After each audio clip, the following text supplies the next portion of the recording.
Hi, so we are going to be presenting our water bottle rocket for the Golden Bears team. We are from Winter Springs High School, located in Winter Springs, Florida, Seminole County. This is our title page. And we have about approximately 14 pages of table of contents. And we will start with team norms. Our team norms were to just communicate, to have active participation, to allow any opinions to be said, to provide constructive feedback, to be flexible, to accept mistakes, and to respect each other and treat each other with kindness. Now let me introduce you to our team. My name is Diya Patel and I'm in 12th grade. I was the scribe and the team lead. I used to manage the schedules and also make the engineering notebook. This is Hannah Carraway. She's also in 12th grade and she'll describe her role. So I was the engineer, so I came up with the rocket design and did most of the research. This is Alanis Cortes Sanchez and she's also in 12th grade. I was the data analysis. I would read the data, record it. I would record the data, record the measurements, and kept track of the materials. Next, we will talk about materials and budgeting.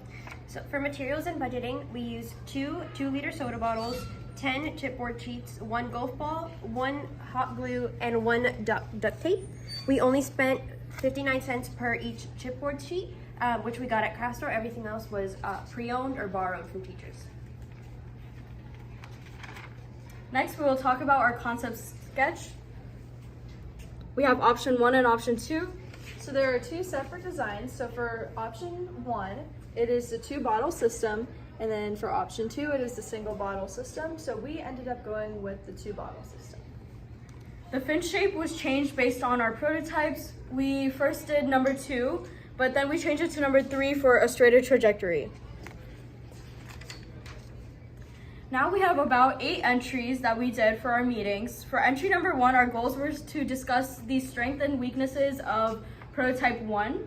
And we determined that the water bottle rocket requires stability, therefore our structure must reflect that.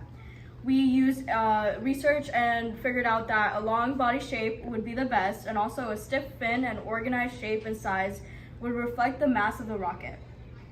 At the next meeting, we will create communication and start doing more research.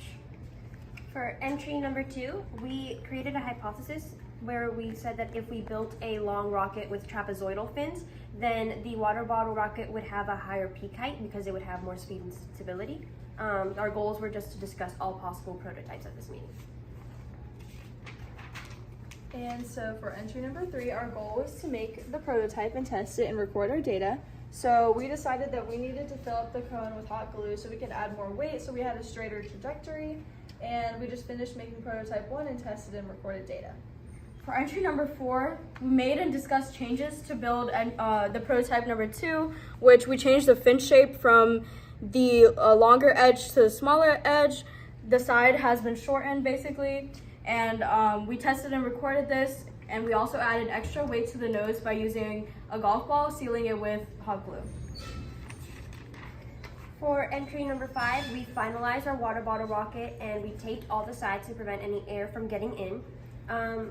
Diya painted the fins and we secured it tightly with tape to keep it from falling. All right, and so for entry 6, we checked our requirements for the SECME page and submitted our presentation and just made sure we had all the technical drawings for our water bottle rocket.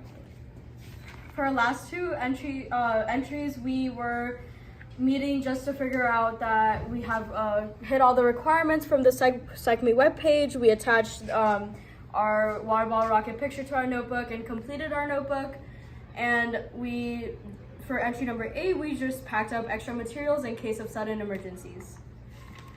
This is our page for our Golden Bears water bottle rocket. Next, we have our technical drawings. So for our drawing, we gave a replica of what our water bottle rocket looked like. So as you can see the 4.3 centimeter nose cone, which is right here.